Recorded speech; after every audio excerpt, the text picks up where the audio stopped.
Let's try it again, shall we? Round 2. Okay. Hey, everybody, what's up? It's Ultra Game Bros, a show where we talk about our lives in gaming. I'm your host, Ryan. I'm joined by extra super special awesome guest, Ben. I'm super awesome special guest, Ben. And we've got such an incredible show lined up today. And this is the second time we're attempting this because we started recording and I realized that we weren't actually recording. So that's really cool and awesome. Ben and I recently played a game and beat a game called Echo Night. Now, Ben, why did we start playing this game? Why was it even on our radar to play? That's kind of what I want to get at. Okay, so I went to Disc Replay, and I go straight to the glass case Disc Replay, which we'll definitely get into later. But show me what's behind the case. Exactly. So I go over there, and there's this series that I've been interested in from Software, so the makers of Dark Souls, Eternal Ring, Kingsfield, Shadow Tower, all the greats that everybody knows. Yeah, everybody's played them. It's not. They also made like something called Damp Souls, something like that. I thought it was Damp Ring. Yes, something like that. So they've made, before they made these humongous series that everybody knows them for, they also made, to both your and my surprise, like a million other games on the PS1 mostly and PS2 generations before coming out with Demon's Souls. They came, I don't know how they come out with so many games, even to this day. It's like a sweatshop over there. It might still might be from how many games they still put out to this day. Yeah, Miyazaki at the helm with the whip. The massive scale of what they put out. Yeah. But so back in the 90s is when they were making their smaller kind of, still really fascinating series, but one of them that they made was Echo Night. And there are 3 Echo Night games. And I originally got Echo Night, you would call 3, which is Echo Night Beyond, at Illinois GameCon. And to finish the series, I went to Disc Replay, and lo and behold, they had Echo Night. So I'm like, let's finish off the trilogy. That's a yoink for me. Yeah. And I'm like, well, let's check it out. So I put it in and got started, and I'm like, wait, this is actually really cool looking. It's an exploration game on a ship. In like it's from the 1910s, so like Titanic era, but you're playing during the 1930s. Yes. And it's a giant puzzle box that you get to explore with little side stories that you can experience around the ship and learn about the different people that died on the ship. Right. So you turned it on and then you turned it off. And I immediately called you. Yes. And I'm like, we gotta try this. Right. This is cool. Yeah. And we both have. This is something that I think nobody really cares about, but we especially, mostly because of the age that we grew up, or the age we are and when we grew up, like old crunchy PS1 games, and just that era of like weird and like, for example, there's a scene or a segment in this game where you're in a crypt of some sort and you're walking around. This is like it's like a point and click adventure, but you can actually control your character in first person and interact with stuff and solve puzzles. Yeah, it's like Myst driven. Like, so you're in a crypt and you're just solving puzzles, and then all of a sudden there is a guy that shows up behind you and starts chasing you as slowly as possible. But when that happened, it was like, oh my, this is the craziest. And it's just a guy slowly walking. Because the game had established for 8 hours. The game's like, this is one of those cases of how long to beat is not correct. We're like, oh, it's 6 hours. This was like a 12-hour game for us to beat. Yeah, because of blackjack and if you know how to poker, know how to beat it and you try to speedrun it, I'm sure it takes just like an hour and a half, right, or whatever. They established there wasn't really any combat in the game besides there's a ghost over there that can hurt me and I take damage. But then when there's an actual physical threat chasing you around, even though it's the most like level 1 basic video game design class enemy following you around, it was so mind-bendingly horrifying. Yes, it was just a big surprise. So it was fun. Anyway, we're not here to talk about Echo Night, but check it out. We recently played and beat Echo Night, and it was a bunch of fun. Certainly a forgotten about game. Definitely a forgotten From Software game. And they've got quite a few of those. A lot of cool ones on the PS1 especially to check out. So Echo Night, super cool. Ben said that we increased the interest in that game by 100% because 200%. Yes, because it was you and me, because it was currently at 0. And I think it's one of those like where when you're playing it, you ask yourself how many people on planet Earth are playing this game right now, and it could have been 2. Echo for Night us. was definitely 2 that day. Every day we played it. Like Yes. no one on earth is talking No. about it. Like the video, because when we beat the game, it was like, all right, we're not going to play through this again. So let's look up all the endings. And we earned the best one, even though we chose a basic one, thanks to Ryan's research. Yes, thank you. But even looking up those videos, they had like 40,000 views. All endings for this game. Which Like, is low nobody for cares. something like that. Yeah, Yeah. and it's not like all of Nintendo's catalog for the most part. Everybody is aware of games that they've come out since 1985. For the most part, it's not like any of them have really slept on and are under the radar of anybody. And yet, FromSoft, which had the like best-selling game of all time in 2022 or 23, whenever that was, and yet their catalog is still mostly unknown to most people. Anything before 2008, nobody cares about from Software. Right, yeah. Even though some of their games are so interesting, like Kingsfield. I'm really interested in Shadow Tower, even though it's so insanely like Cryptic, obtuse yeah. and not fun to play. Like I really want to play Shadow Tower Abyss, which is more almost Bloodborne-y. Yeah, that's a lot of their stuff kind of stayed with them, like obtuse game design and cryptic stuff, but they just got it right, mostly in Demon Souls, but then super right in Dark Souls 1. Right. So play Echo Night, basically. Definitely. It's only like a $180 game if you want to play it right. physically. So our topic for today, something that Ben and I know a ton about, a lot of experience in, and something that's been very dynamic through our lives is video game collecting. As in the art of finding the thingy and putting it in your pile of stuff. And into the looking at it hoard. with your hands on your hips like, Yep. yep, there it is. Yeah, right. It's a weird fascination because I think most of us, when we see a cool thing, we see the thing. That's a cool thing.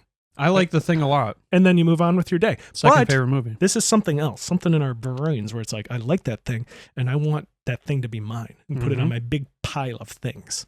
And when does it go from collecting to hoarding? Like what makes us different from someone who doesn't throw like trash away, you know? It's because of how we lay it out in our room. So right. Yeah. I put it on a shelf, so it's not a problem, right? Right. It's not a problem. So that's our topic for today. Lots of ups and downs. So best place to start is when we started. So Ben, when did you start collecting games? You were playing. We've both grown up with games. That's well known. Everybody on the internet knows. We grew up playing games at quite a young age. But when were you like, okay, I played the game, but now I want to show the game off and I want to collect more of games. I want to go out of my way to get stuff. When did that start? Grew up with the PS1 and everything. Never got into collecting at that point.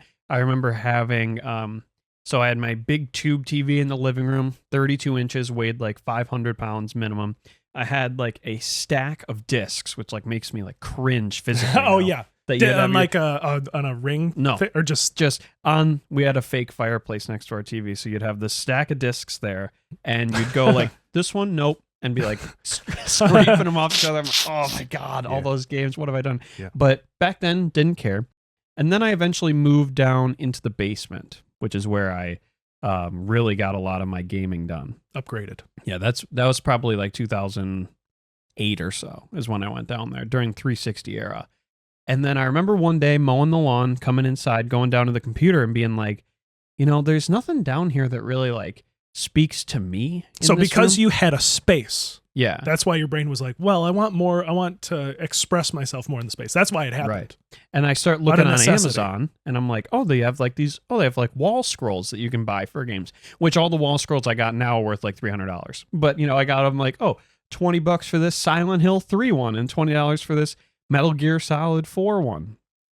I start hanging those up and I'm like, well, my games are just like in these little piles. What if I did something to kind of make them a little more physically appealing? And then once I started that, that's what started like, I enjoy doing this and like expressing myself through my hobby. I see. And making it more me. So then at what point are you on eBay finding the cool stuff? When does that happen?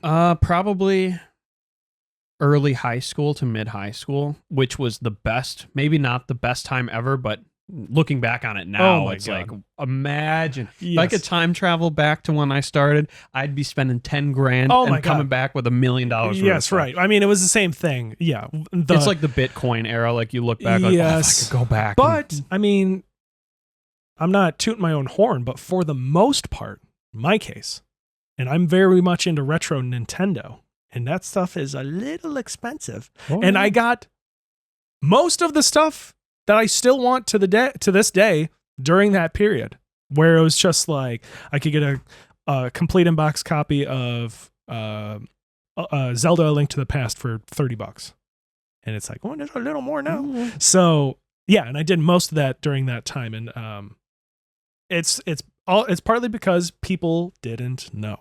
Yeah, I grew up with games too, obviously. You know, I would have the same thing. I would just have like in a cabinet all my N64 games and my PS1 games or whatever. I didn't think much about it.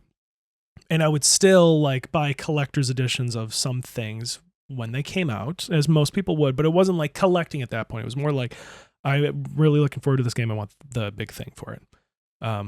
But with like the prevalence of AVGN especially, kind of bringing that back into common culture of the retro video game stuff. And he started around like, 2006, I think, is when he super started. early. YouTube. Yes. So he was always around for me, at least. Because we were like 11 or 12 years old when he started making videos. So he's always been around. So, but I think I started watching him in like 2008, maybe. So he kept that interest close to me.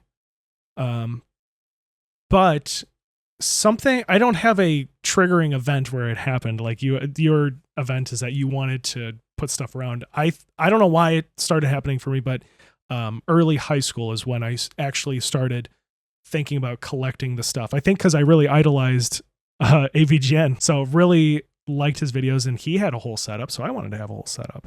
So high school time is when I really started hitting the trail and going for the hunt, which is no longer a thing. Going to garage sales, going to flea markets, and hitting up early eBay and getting stupid good prices. Which, yeah, like nowadays, it's like I wish I went to Kmart when they were clearancing out stacks of Earthbounds for $10 a piece, like, handing them out at the Yes, like, checkout line. Yeah, they were like using them as doorstops. Yeah, so high school, like my buddy Kyle had a ColecoVision and a bunch of ColecoVision games and some other stuff. So reached out to him and got all that stuff from him. And that was kind of one of the early instances of like me like reaching out to my friends and kind of being like, hey, just so everybody knows, I do this thing. Give me your things. And at the time, not a lot of people cared. Mm-hmm. So people were like, "Oh yeah, I got some GameCube." Yeah, this is games, trash. Or Yeah, whatever. right. I don't. Why would I play that? I have the Wii now. Right. Yes, I know. This game was old and sucks. So yeah, that's kind of when it started. So yeah, back then you could go to a garage sale and be like, "Hey, do you got any Nintendo games or whatever?" And they'd be like, "Oh yeah, here. How about all of it for $10 or whatever?" They would say that and be like, "Okay, sure." Mm-hmm. And they're like that idiot kid. He fell for it. Yeah, he can't even play those games. Or like Pokemon cards and stuff too. Can't do that nowadays because people just know. People do that as their full-time job. Yes. Like Phoenix Resale and other people who he's inspired like that. They'll go to garage sales the moment they open and just, I'll buy everything you have immediately. Yes. Like No the questions ability asked. to It's just easier to be like, I'll buy everything. I don't even care what it is. And just so you can go on to the next one. And you'll make money no matter what if you're getting it for like a decent price. Right. Like even if it's just sports games, you could take them to even disc replay or something and just trade them in. That mentality has transferred over to like the trading card game market, like Pokemon stuff. Yeah. Like I didn't realize how bad it was, but you can't go into Walmart or Target to buy Pokemon cards anymore. Within the last 5 years, this happened. Since the universe altering event COVID, that's when everything changed, especially for trading cards. And with like Jake Paul and those lovely individuals on YouTube inflating the market.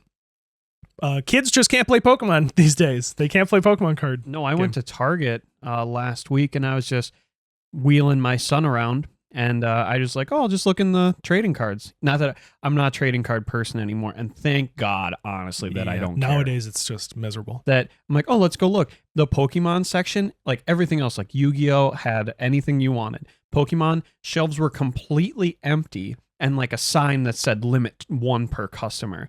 And then, no joke, 2 high school kids came beside me and lifted the bottom of the Yes. like the rack up to see if anyone had hit anything below it. Like it's to that point where they're like scavenging underground at Target. They're digging. I've actually seen there is a clip you can find on YouTube of somebody doing that in an area where the trading cards used to be at a Toys R Us like 20 years ago. Yeah. Not that the videos from 20 years ago, but where I remember the cards were here. He lifts up that and there's like an old Pokemon pack that's down there, like a $400 pack. Yeah, and like nowadays that video has 30 million views. Yeah, so the fact that these kids are looking, I think I said to them like, that video's never gonna happen to you. Yeah. And we had a conversation about like, oh yeah, we do openings and stuff like that. I'm like, everybody knows somebody who does the card opening I stuff. personally know 3 people. I was gonna say I know 2, 3 or 4 people that do it, and I was confused by this because I was like, I was confused by the urgency. Oh, they just came out with this pack, this set. You got to go get it. And I was thinking like, oh, is there like a valuable card in it? But it's not that. It's just that it's out, that it's on the shelf. You have to just get it. It doesn't matter what it is. Price again now, yeah, it doesn't matter. Automatically tripled. Yes, it doesn't matter what it is, just because it is Pokemon. That's why it's expensive now. Which is so sad. So everything sucks. So the same thing is for some stuff in the video game market. Ever since COVID happened, people were stuck inside. People were like, what is something that used to make me happy? I'm bored inside. And it's the old video games, and that's when they all went straight and up. everyone got their stimulus check. Yes, that too. Was it $1,200 or something everybody got, which was, Yay! And for people like myself, I was still working during that time too. So that $1,200 was like awesome. I have all this extra money now, which everyone who had that thought as well, which I can't go do anything. I can't go to the movies. I can't go on vacation. I can't do anything fun. What can I do in my house? Oh yeah, when I was a kid, I used to play those video games.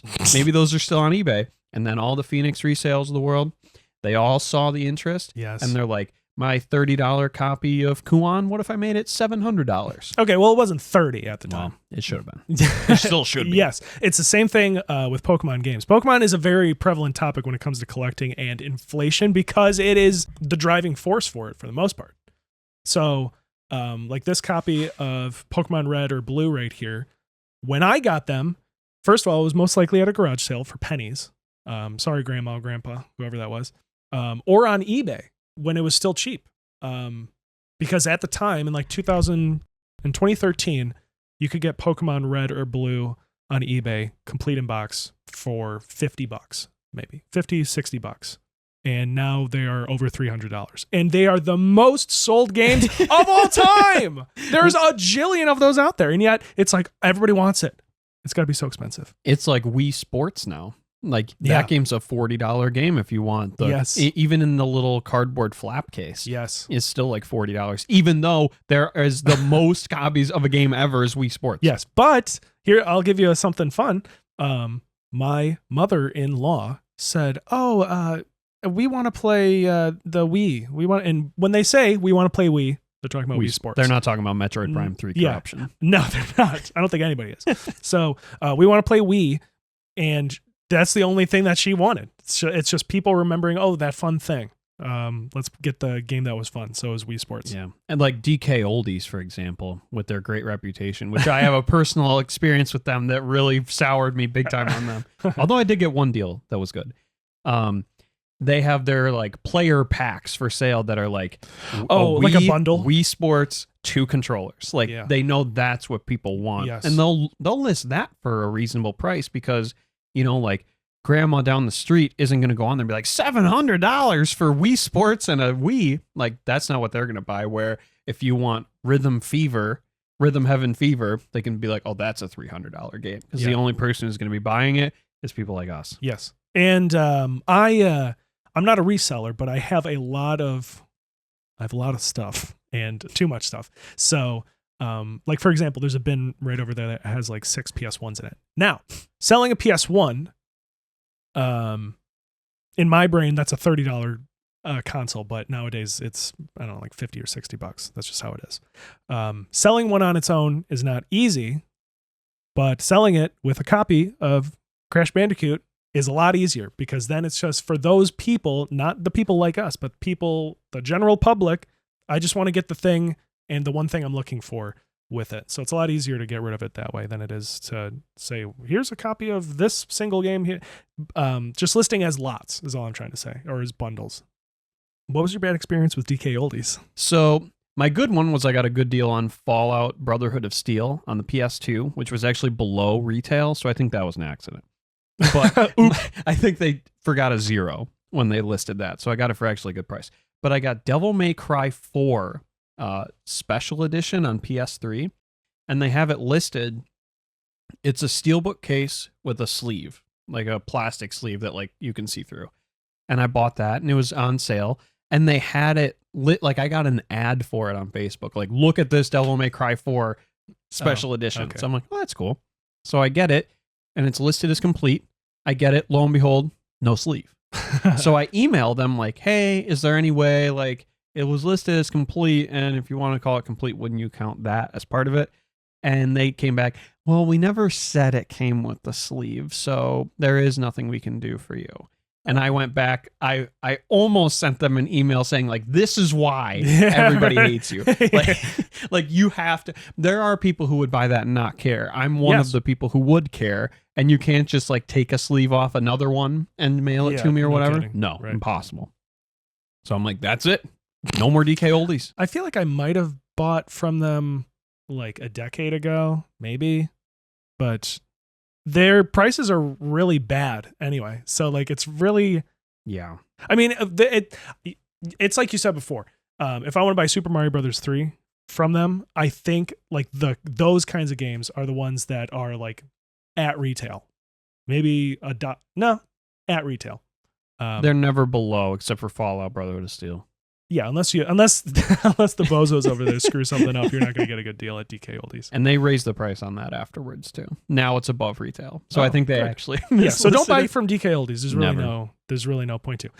Most of our items, I think we can agree on this, which is not really a good thing, are from eBay mostly, or I at least do have an eBay problem. Yes, I would say. So I used to do the hunt, and I would get bins and boxes of stuff. That's where I got most of my bulk. So I guess I should say a majority of my items are from like those types of situations where I was like, just anything video game related, gimme. If it is a cartridge or a console or a controller, gimme that.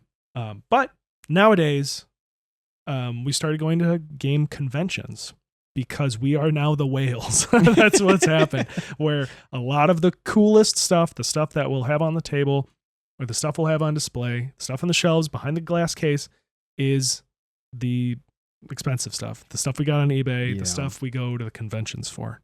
Yeah, at game conventions now, I'm not even really looking in especially like the bins under the table. For those of you who go, you'll know they'll have like Tupperware containers full of Madden 04 or like Call of Duty Modern Warfare 3, whatever. But then they have the wooden box with the glass cover on it that only opens on their side. Yeah. And the thing is, the amount that we've gone to at this point, it's always the same stuff in there. Yes. You'll see Rule of Rose, Haunting Ground, Pokemon stuff. Yeah, Parasite Eve. Yeah. Resident Evil stuff. Exactly. And then you'll sometimes see something like Clock Tower 2. Something crazy, and then that's what I'm really looking for. It's like the obscure, rare, multi-$100. And I feel bad for people that are getting into it now.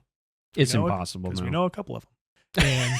And as far as the old playable games, which are mostly Nintendo games, like the ones that I will go back to and continue to play forever, like the Marios and the Metroids and the Zeldas and all that stuff. No, I have all that stuff. I got all of them I could ever want. But the people that are like, I'm going to a game convention because I just want to find Ocarina of Time for a decent price, and it's like, it's going to be $50 or whatever it is now, no matter what. And you have to be looking, is this a repro cart? There are pretty obvious Pokemon reproductions, but with Pokemon ones, they can sometimes be really sneaky. For like little Timmy who got his dad to take him. Right. And they've been at GameStops too, where they think that they're legitimate and they just don't care.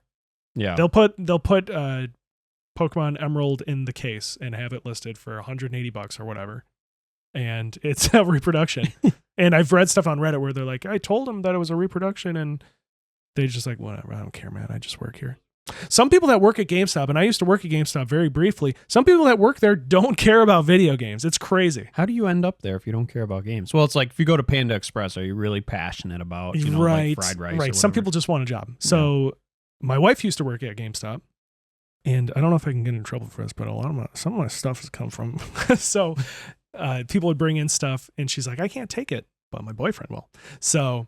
But now they accept old retro games. There were some instances where the manager at the store, and this is a specific story, Super Mario All-Stars Greatest Hits Edition on the Super Nintendo came in, or Player's Choice came in. They can't sell the box; they just sell the cartridge. So he took the game out of the box and put the box in the garbage can. And Jasmine's working the following shift, and she sees it on the top of the garbage. She's like, what is this doing here? So then she just snags it for me. But you would think that a dude working there would be like, yo, this is, I mean, nowadays people know, but this happened in maybe like 2018, 2017. So the major collecting boom hadn't happened yet. I guess, yeah. But still, this is a fully grown man. It's still something that's like so uncommon to come across now that why would you ever consider throwing it away? Someone has to want that. Yes. So, I don't know. The mentality has definitely shifted because like now, and I very rarely do this, but when I go to garage sales and I'm like, okay, I'll ask if they have anything. And I go there and I say, do you have any video games? And they always say either, well, no. Or if the answer is yes, they'll say, oh, somebody was here before we opened and got everything that we had.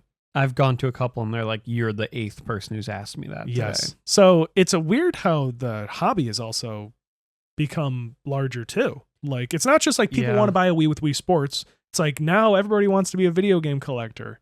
Or it's people who are reselling it too, which is such a huge portion of people who do that now, which has killed a lot of the video game market like you're talking about, like your Nintendo games that you're able to get that no one else can buy now. Yeah. For me, being a major horror fan is like that's the worst genre you could be a fan of in modern collecting space. Because like Kuon is my white whale, which I now have, so I'm good with that. You have a version of? Yeah, I have it. We've gotten that on this podcast before. But like, if someone wanted to get into Silent Hill, which there's a new Silent Hill game coming out, oh, I want to try the old ones. Well, if you want Silent Hill 1, that's $250. If you want Silent Hill 2, that's $150. Silent Hill 3, $200. It's like, how are you able to play that? And the modern versions are far inferior to the old version. Yes, because they could. Actually, can you buy the HD collection, which sucks? Can you buy that on modern consoles? Yeah, I know you could get it on like Steam. On 360, like 360 backwards compatible, you can. So like on Xbox Series X, you can play Silent Hill 3. Okay. But it's the remaster version. But little tip for anybody, there are some games, if you have a PlayStation 3 that is still capable of connecting to the internet, if you go on the classics catalog, there are some ultra rare games. Like Silent Hill 1 is on there for $6. So you could get Silent Hill 1 if you just want to play it. Yeah. Or Shadow Tower, which is a $400 game. Or what's the one game that's like the Misadventures of Tronbon or whatever? Yeah, that's on there for $10. Yeah. Like if you just want to play, there are ways other than just emulating. That is the most expensive PS1 game, right? Tronbon is? I think so. Yeah. It's on there though. This is like $600. Shadow Tower is like number 5 most expensive. Yeah. And that's how I played it for 3 minutes and said, I respect this a lot. This is cool. Uninstall. How sad. Okay, well, let's talk about our first experience going to the GameCon. So, oh boy, this was fun. So because we are not your average gamer, we're advanced gamers, okay? We look in the cases because we already have all the games, all the basic entry level games that we want. We're now the guys that are like, what do you got behind the counter kind of guys. Yeah, I get it. You got Madden. Yeah, let's dig it a little deeper. You got Super Mario World. I got that already. What do you got behind the... So, first GameCon we go to, we didn't really know what to expect other than games at a convention. Which almost didn't happen when we walked in there. Yes. But my wife was on Facebook one morning and was like, do you know about this Illinois GameCon show? And I'm like, no, what's that? She's like, looks like they sell video games and stuff. So I sent it to you. I'm like, might as well check it out. Yeah. And you were skeptical. You were like, yes, you were. And you're like, well, okay, I guess we can go. Because it's like 2 hours away or however far away it was.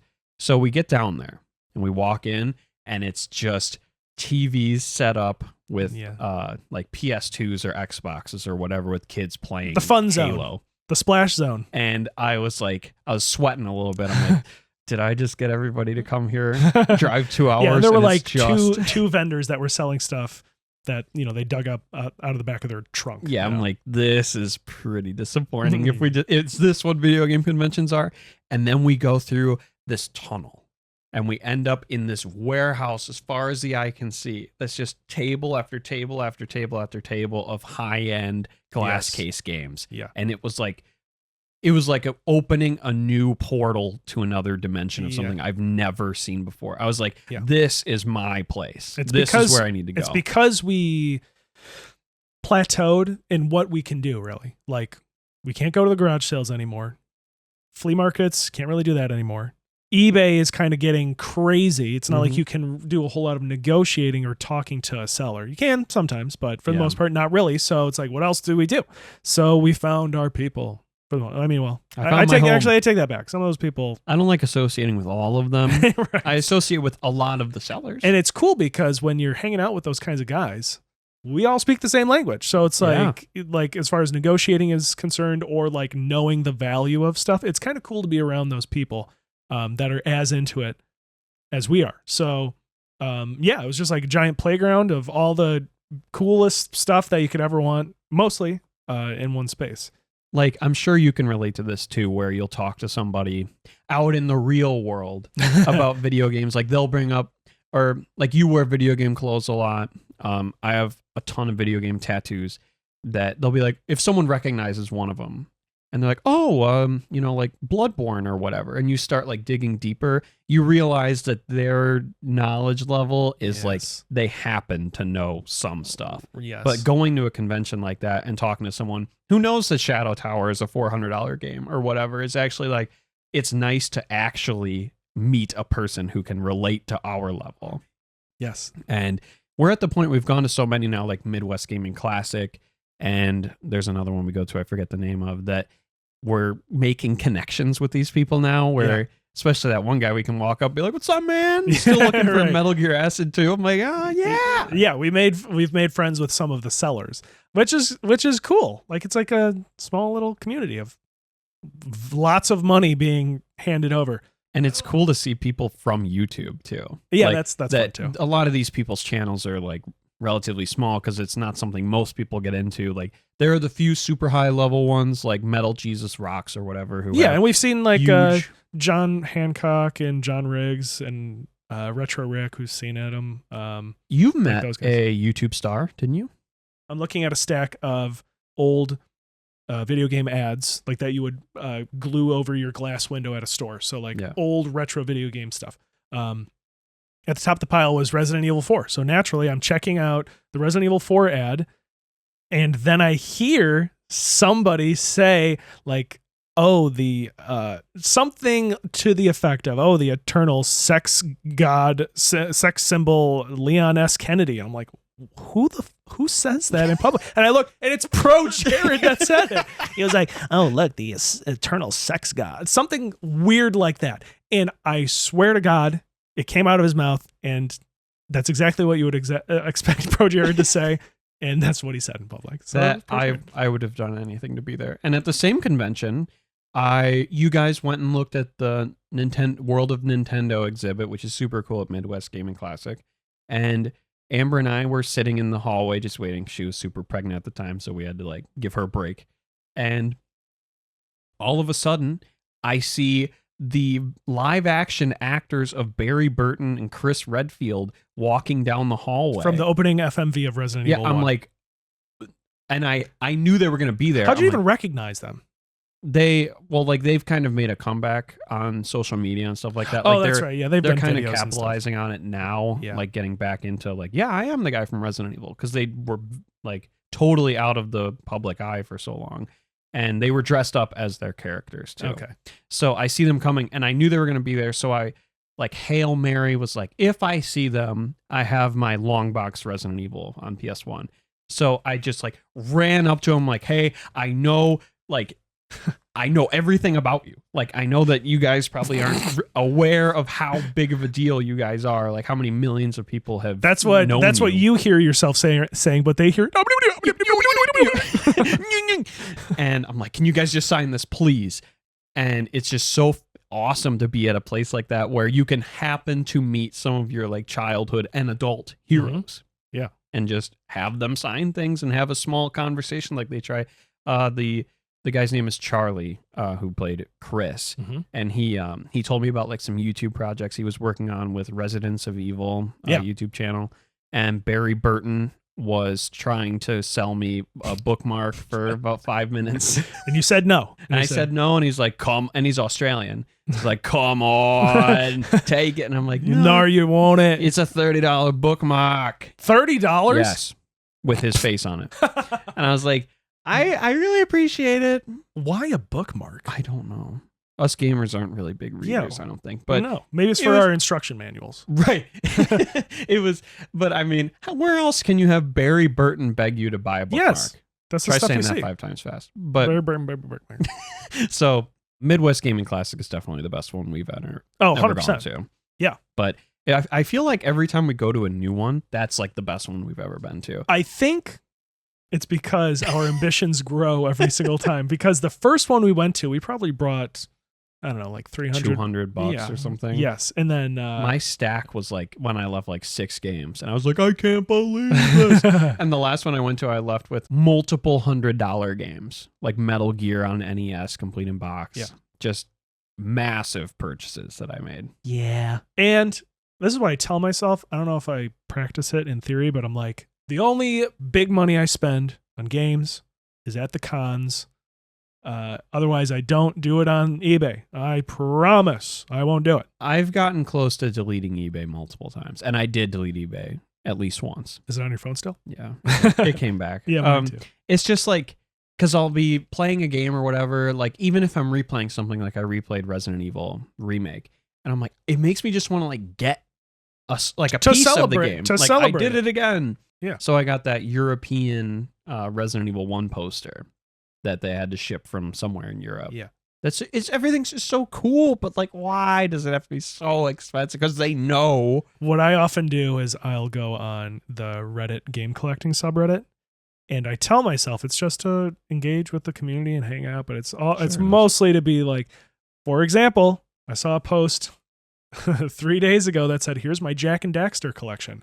And those are the opportunities when you get to zoom it in and see like, okay, what do they have that I've never heard of? And it's like, oh shit, they have a demo disc for Jack 2. Yoink. And that's one of those items that is not popular at all. So there's some listings that were like $60. And then there's the listing that I bought, which was $8. That's more like it. So like, that's where it's like, I can get something like that and not feel bad about it. But like, a $60 thing, I'd need to like put the app down and think about it for a couple of days. So eBay pro tip, if you're thinking about buying something, add it to your watch list and let it sit for a couple of days, because most sellers either have it automated to where you'll get a 5 to 10%, sometimes 15, not really often, 5 to 15% discount on the item. It'll just be an automated thing, or they'll get notified that you watch it. If it's something that has like 100 watchers, probably not.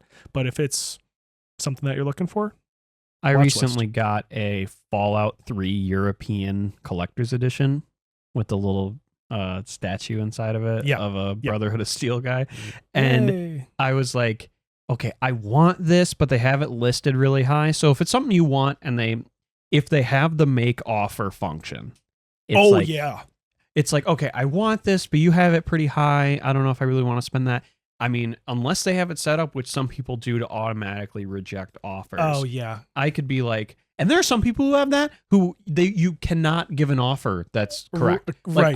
Something's $20. I've offered 19. Yes, I've done the exact same thing. Why do you even have this turned on? Well, they do it because that attracted you to their listing, because it said accepts offers. Offers. Okay. I never even thought about why they would do that like that. But let's say something's $100. I'm like, I'm going to submit an offer for 65.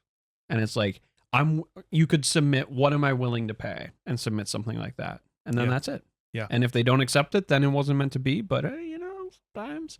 Yeah, but what you're really doing is you're saying 65 because you want them to say, you want to meet somewhere at like 75 or 80. So like if I'm willing to pay 60, I'll offer 50 and just let it sit and see what happens. Hit them low. Yeah, you always got to go low. You don't know.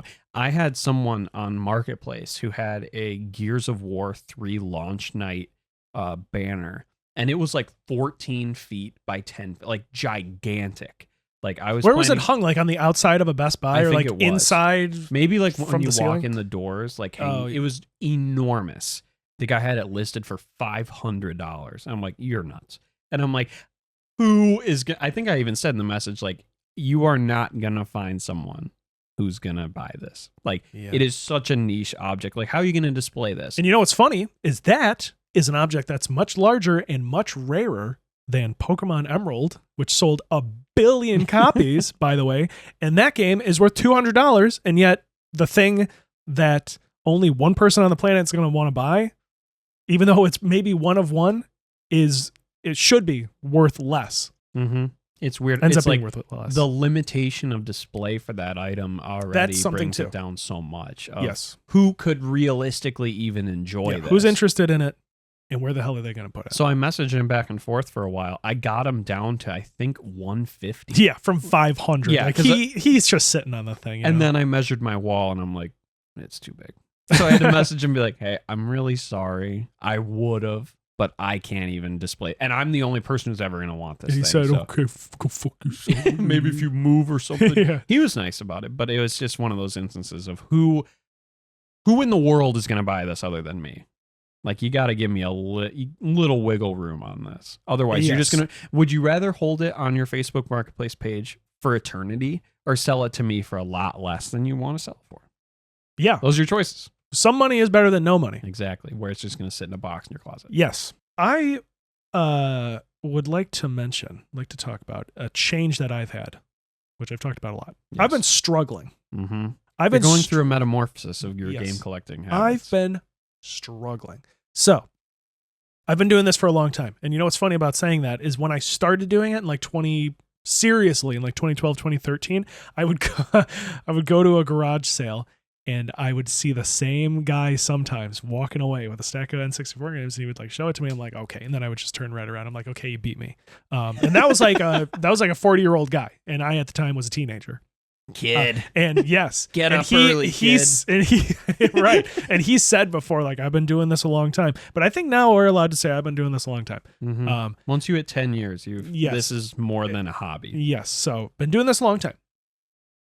When I started doing this, I was just like, gimme. If it's video game related, I'm interested. Again, because like AVGN, in his room, he's got everything, which is now a set. But that's a totally separate topic. You get a picture with him now in his set. Yeah, right. Travels with him. Yeah, well, that was at Galloping Ghost. Did you see that? I saw that, and I'm like, 15 years ago, I would have been so excited to do that. But now I'm like, I don't care about AVGN at all anymore. Or any kind of content like that. And you got to think about the novelty, too. It's like, to get a picture, like, I don't know. For me, like, I can't imagine getting my photo with celebrities really anyway. It's not really something that I've done. There are very few I would be interested in doing that. And you didn't get a picture with Chris Redfield and Barry Burton either. Yeah, that didn't even cross my mind when I met him. In hindsight, because I remember putting it in a Resident Evil fan group. I'm like, it would have been cool to have a picture of me with them, with the signed game and everything. But I mean, I have the experience in my mind. Right, I have the signed thing. I ran into one of my favorite YouTubers of all time, one of the guys from My Life in Gaming,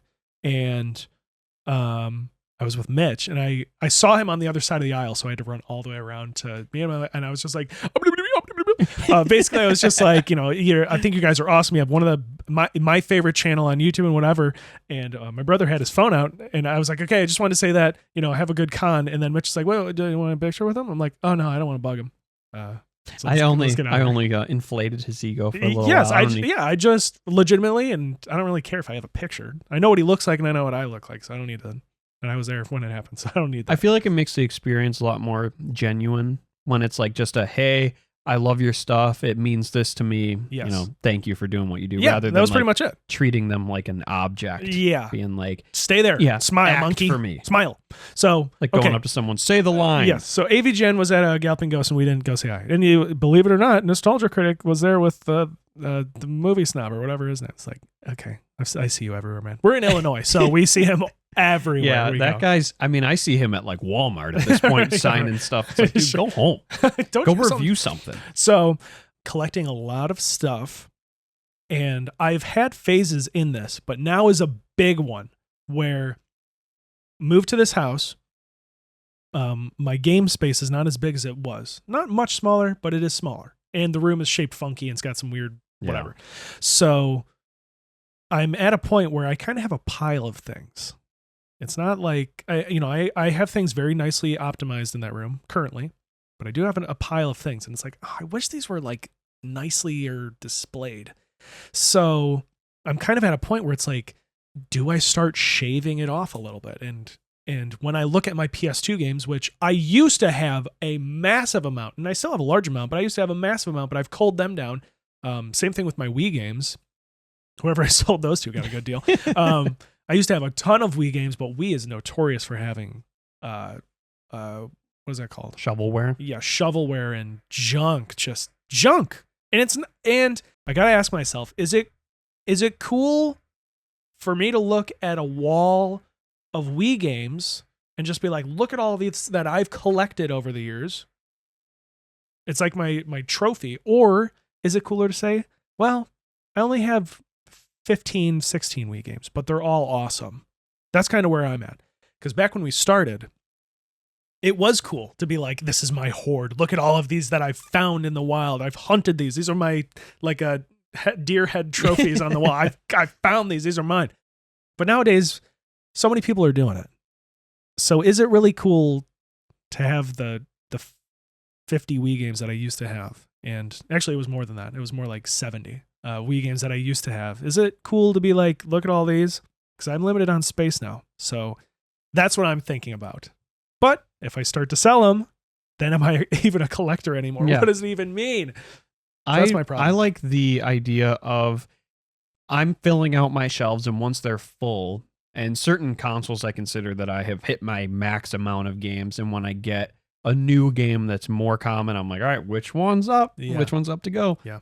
And making a trade pile of that stuff and bringing that to a convention and being like, I'm turning these 10 games into one cool game that I can have on the shelf. Yes.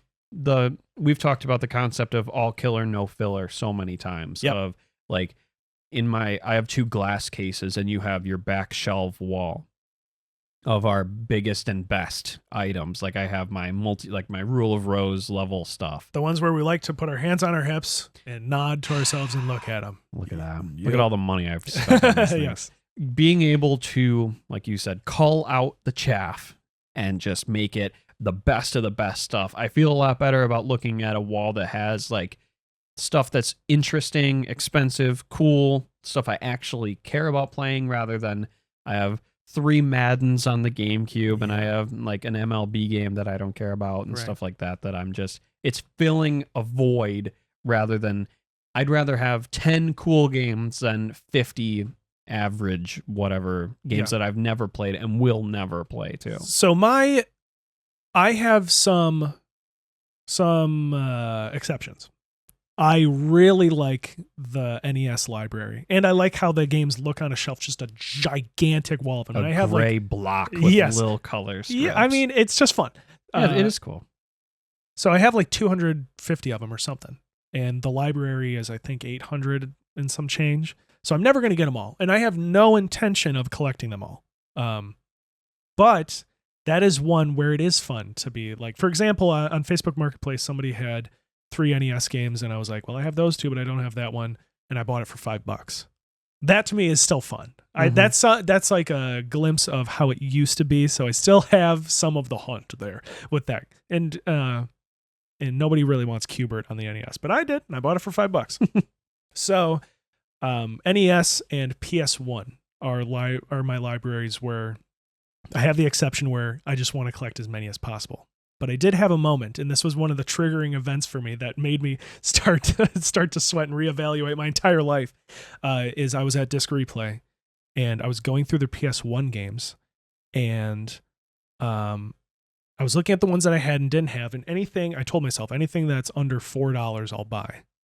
And you can imagine the games that were in there: MLB 99, Yep. MLB 2000, and it's like. I had a moment where I had a stack of like 10 or 12 of them, and it's like, okay, the total's going to be like $60. And I was thinking about it, I'm like, what am I even doing? Mm-hmm.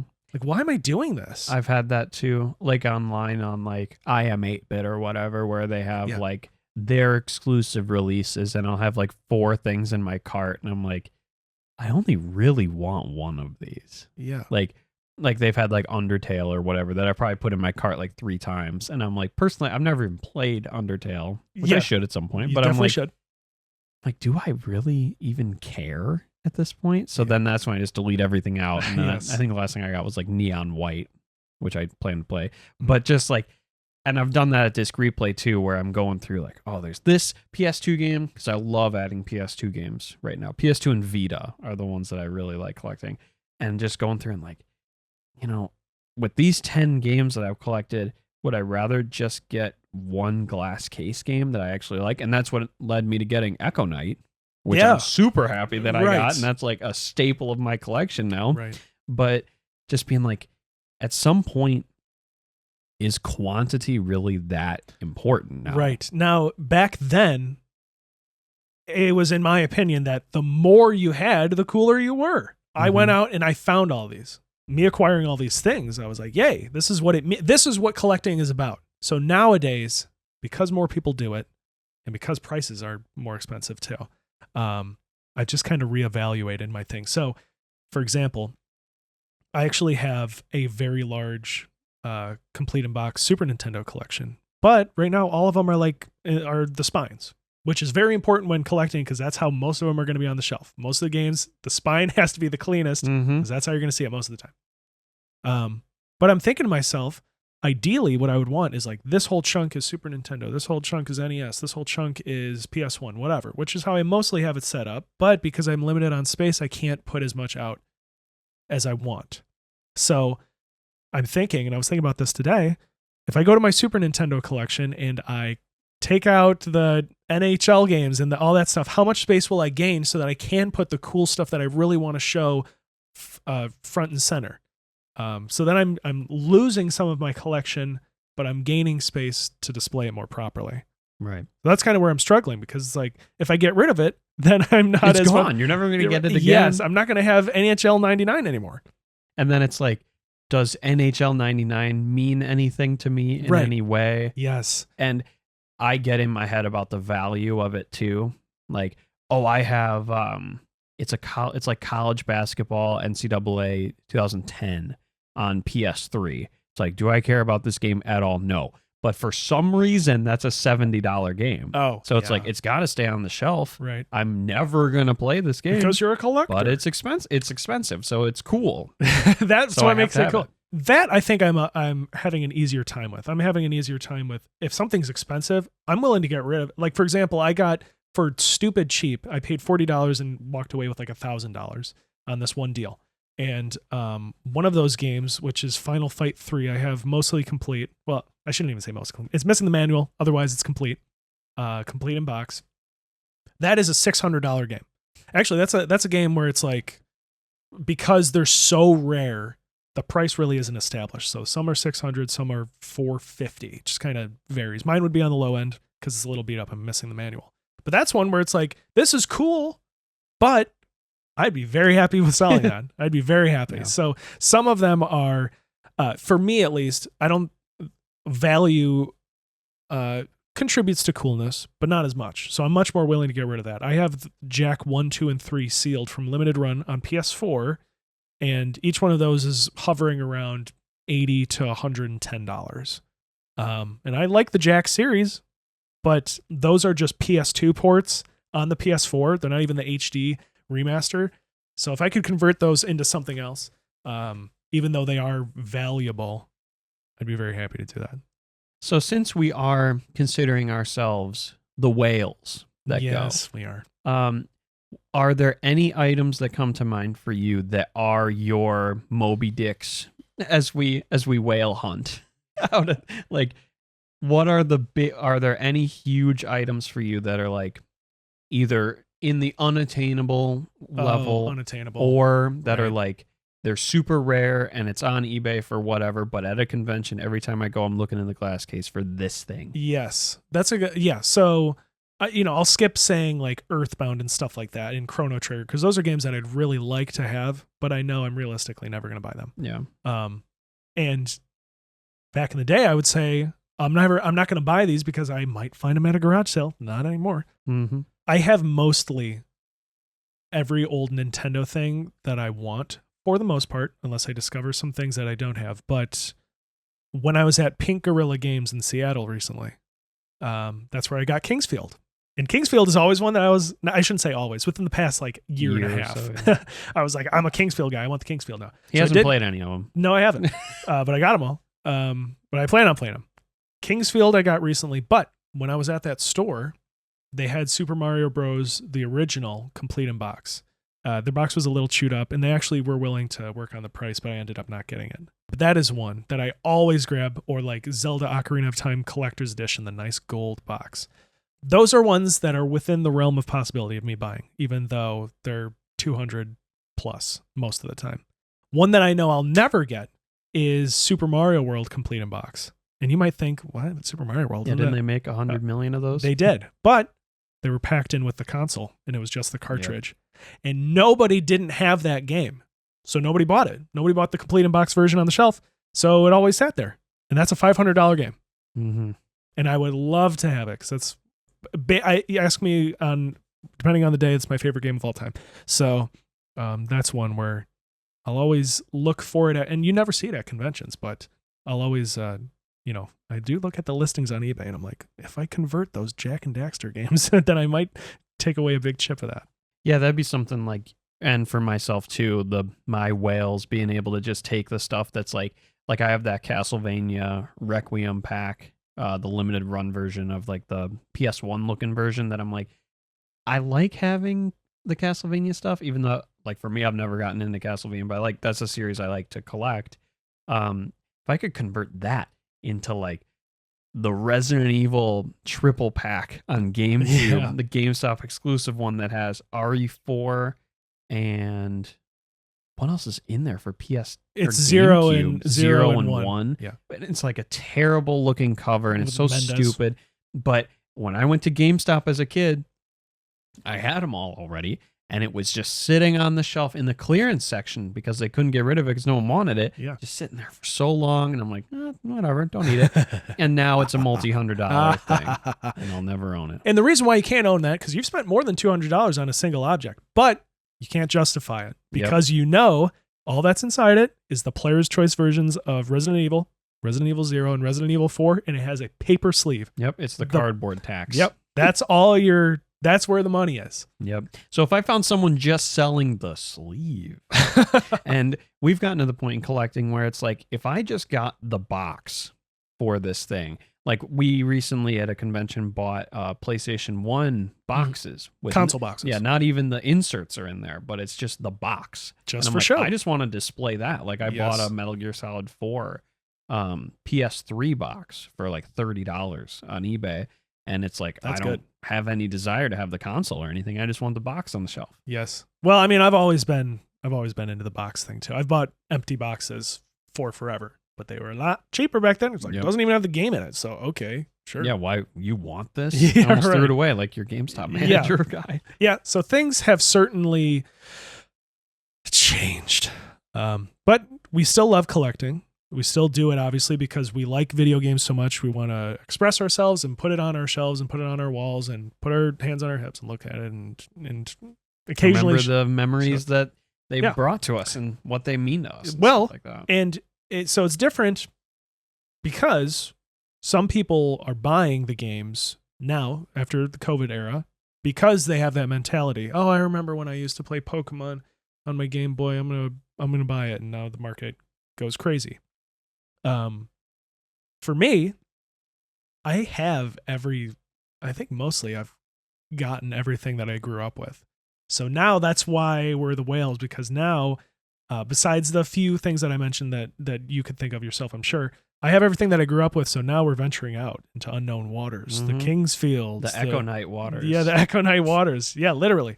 So it has changed. It still makes me very happy, but when I look at my stuff, I just reevaluate. I'm like, do I really need these PS2 games here? When if I get rid of that, I'll get this much shelf space, and then I can turn one of them front facing so that I can be like, bam, I got all these, but here's the coolest one.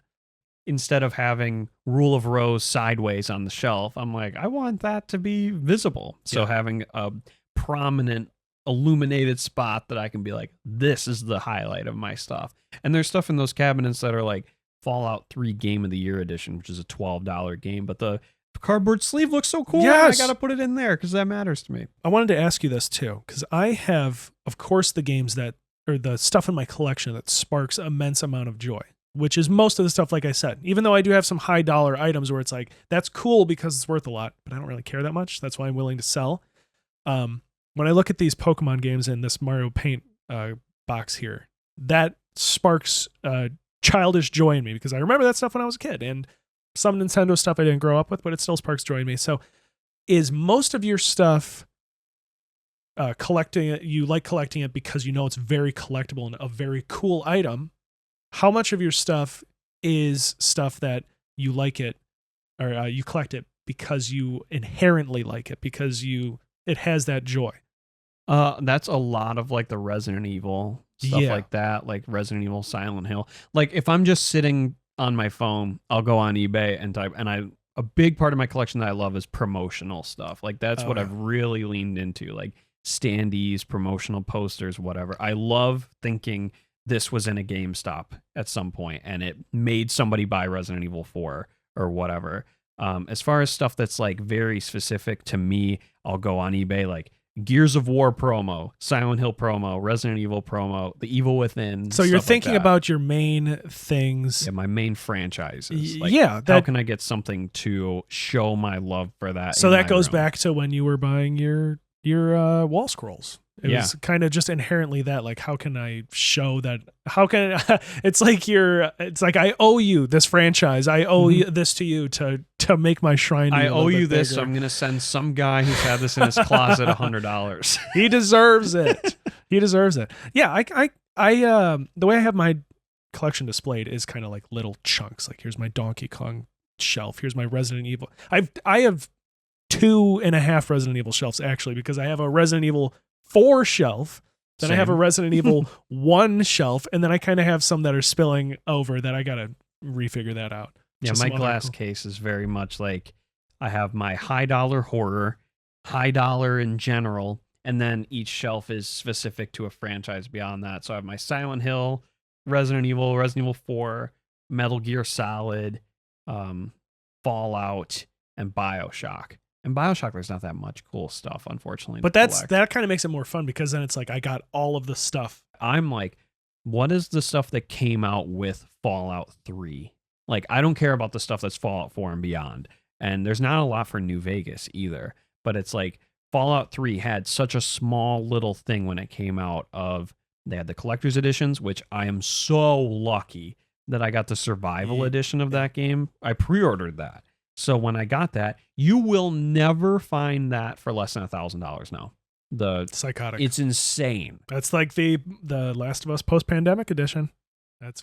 That's a white whale for me that I'll never find. Or the BioShock 10-year anniversary collector's edition. That's something that I've never even seen in person. That I had pre-ordered, and I had a moment of like, you know what? I'm going to be a better saving money individual. And every time I'm like, why? And you know I think what's interesting is that we don't really buy or at least me personally, I don't buy collector's editions much anymore. I rarely do. Yeah, I go for the standard like Resident Evil, because like having the box with a bunch of crap in it. I love God of War, but the God of War 2018 Stonemason edition, you got the game, you got a steelbook, and then you just got a bunch of junk. And I hate to say it, but like lenticular cards with player. What am I going to do with these? Like, and you got like the stuff that is cool is like you got little like totems of like some of the toys that Atreus played with, but like all that stuff's in the box. Like I used to have the stuff out PS3 360 era and before, all that stuff collector's edition wise is super cool because they actually tried to make it really unique and not just be like it's got the game, the steelbook, the art book, and A minifigure. yeah, or a little lithographic art print or whatever. Who cares about stuff like that? We got such a problem. We're getting to the point where we're scanning over the glass cases almost as quickly as we're scanning over the giant bins of 360 games that we know we're not going to buy. There have been a couple of items like an Earthbound or Complete in Box Chrono Trigger or the manual for Earthbound that has a scratch and sniff that still works where somebody has it back there. I'm like, hey man, can I just check that out? I'm not gonna buy it, but I really want to hold it and just look at it. And I did do the scratch and sniff on one of the Earthbound manuals and it still works, which is funny. Somebody had a Nintendo employee appreciation trophy thing. It's like a little golden Mario. You've probably seen it. Yeah. And he had it there for $5,000. I'm like, can I just check that out? He's like, sure. Yeah, here you go. I feel like video games now that they used to be thought more in collecting of like, oh, think of all the memories I've had. They're all the more like experiences. investments now. Yeah, they're commodities now. They're Yeah. like, I am buying this like an investment to hold on to and potentially sell at a higher value later. Yeah, Like, it's just so gross. it's not the art that they are. It's more of that they are money. It's the same thing with the Pokemon cards. Like I miss being able to, the feeling of being a kid and going there and looking at all the cards and looking at all the stuff. Oh, there's all the things I recognize. I want to grab this one. Now it's just neckbeards that raid the shelves to open them and try to get the big card, the chase card or whatever it's like called. those videos at Costco when they bring the pallet of Yes. Pokemon cards out and people are just like standing around them like hyenas waiting for an animal to Yeah. die so they can eat it. It's like just so bad. And I feel bad for kids nowadays and feel bad for people's wallets. It's just so gross where it is right now. Just taking advantage of people's joy for something. Mm-hmm. Because it is the way it is, certain things are not as cool to me anymore. It's more about, I'd rather it be, if you come into my game room, you're not just going to see what you'd see at a GameStop. Well, used to see at a GameStop, like a bunch of Wii games on the wall, a bunch of PS2 games on the wall. It's going to be me, and if you look at my games that I have, you can kind of get a sense of what I'm into and the things that I like, and not just be like, oh, he's got 200 PS2 games. Cool. Wow. He's cool because he's got Which PS2. one's his favorite? If I did have 200 PS2 games, it would be because that every single one of them is awesome or interesting or unusual. Not just like, dude, I've got 16 copies of NASCAR on my shelf. My collection is going to be going through some kind of different changes and like how I'm going to, I think, really trim the fat. How do you see your collection evolving now that you're kind of reaching a point where the shelves are full and you're reaching kind of a point where it's like you can't really squeeze any more down there? So where do you see your collection going after you're at that point? Any game I buy is going to be either modern, anything I'm going to buy that's older now, retro, PlayStation 2 retro. I'm already at the point. I'm not buying things for the sake of buying things. I'm buying stuff that I'm specifically looking for now. And bulk buying, I had a period of that where go in GameStop, and I still do this at Target, go straight to the clearance section. Yeah. What's there? Yeah. And then if it's something cool, even if it's not something cool, just buy it to add to the shelf or whatever. But for me, I'm always thinking, is this something that I'm going to look at and be like, that is something cool or interesting or rare or whatever? Or I'm looking to replace something that I don't care about on my PS2 shelf. So I can take MVP Baseball 2005 off and put something interesting in its place. Yeah, well, see, I'm at that point already where I've got my stack of Complete in Box Super Nintendo games that I want to be front-facing, but they're not because I've got MVP Baseball 2005 on the PS2 taking up space. Yeah. People say the bubble's going to burst. I don't think that's ever going to happen. I think the prices that they're at is as low as they're going to ever be, and they're only, if there's going to be any change, it's just going to go up. Yeah, unless it's the people who are holding on to their $500 investments that they're trying to sell for $800 and no one's ever going to buy it, that at some point they just have to lower it to get what they paid out of it. That's what people have theorized. Like, I was at a Books and More. They had some old Pokemon booster packs behind glass. This one's 200, this one's 300, whatever. And I passed it and I'm like, oh, that just makes me sick. It's just disgusting. And as I was walking out of the store, somebody was there with the employee talking about it and blah, blah, blah. He ended up buying them. We're in checkout line together and I'm just looking at him like, where do you people come from? And I said to him jokingly, I said, oh yeah, man, you're picking up Sky Ridge. That's an expensive one. You gonna open it up? And he said, oh no. He said, I'm going to put these in a bank or in a thing. And these are going to be a CD. These are just an investment for me. I'm not going to touch them for like 5 years or something. I'm like, you people need to go just disappear. They're just the worst. Go play in the crypto space or something. Leave my video games alone. Yeah. Go get involved with crypto. Leave the fun stuff for us to play with. Yeah. Like I actually like I don't like buying games new. Like as far as like collectible games, like if I could buy Kuon, let's say, I'd rather have it open so I can actually look at it and flip through it and play it and stuff. Because if I buy something like that sealed, I'm never gonna because I'm throwing that money away now. Let's say it's 110 sealed and 100 open. It's only $10 more to get the sealed one, but it's worth saving the $10 because then you can open it and play with it. Exactly. Like it's really not worth a whole lot more for me and you for sealed stuff. Depending on what that's what makes our collecting style more fun. Yeah. Is I'm not buying it. There's some stuff I'm buying that literally is like cool on the shelf. That's where it goes. Yeah. But most of the stuff I buy, it's actually very nostalgic or important to me personally, or I'm actually interested in experiencing it. Like you want to play it, or at least kind of check it out, look at it, handle it, open it up, riffle through the manual just to check it out. Would you consider collecting Japanese to be a little more niche, or stuff that you can't even physically play unless you go way out of your way because of region lock? So I am willing to not get NTSC USA North America releases to get the Japanese version if it's close enough. So you got Echo Knight, paid a little bit of cash. Paid significant. And we're playing it. I'm like, this game does rule. I want to have this on my shelf because I want to express my love for this game. Oh, it's a lot of money. Let's see how much the Japanese version is. Oh, it's $15 and looks the exact same, except it's a little different on the cover. Sure, let's get it. So I'm very willing to do that because for me, it's always just been about the games. It's always been about the joy of the hobby and the art form, not so much about, well, I kind of want to get that one because that's worth more. Like it's really not, that really doesn't cross my mind. I consider the value a little more than you do. But I wouldn't get something like The Adventures of Tronbon that I don't even know if I'm saying the name of the game right. So I'm not someone who's like, I want that because it's the most expensive game. Where I'd be more interested in like Clock Tower 2. Yeah, you got to be interested in it a little bit. Yeah, but it's my genre. Yes. So it's like they have to be still stuff I'm interested in, at least to some degree. It's got to check some boxes. Yeah, not just it can't because just it's be expensive for me to want it. Okay, well, that's kind of a little glimpse into our collections, our collecting styles. I have a ton of Nintendo stuff. You have a bunch of horror stuff. I'm not interested in horror stuff, but I appreciate it. You're not interested in Nintendo stuff, and you don't appreciate it, so you're scumbag. And you don't even care, so thanks a lot. Yes. No, different strokes for different folks, but it sucks, okay? And when I think about the industry, it sucks.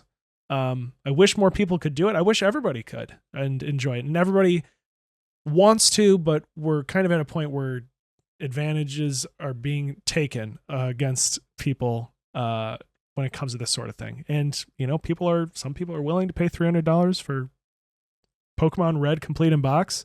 So that's why it's $300. Yep. So I wish it was easier for people to get into, but it's just not. It's just not where we're at. Yep, and they keep moving the goalpost on how expensive they can make things too, like with the whole grading scene now that just exists to milk money out of people. Yes, that's the only reason.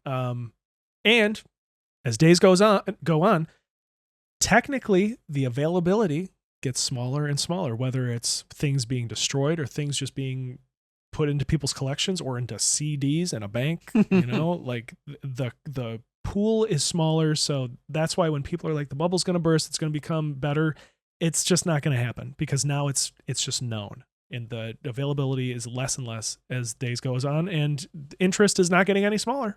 Yep. So moral of the story is If you're not collecting yet, don't start because it's not realistic anymore. Yeah, honestly, I hate to say it, but like pick your favorite 3 things and just stick to that. Like you can't having a collection nowadays is just unattainable unless you were already in it at some point. Unless you want to collect junk or NASCAR 2006. If you're going for quantity, I got plenty of places to start. Like the 360 is a great place to collect if you don't care.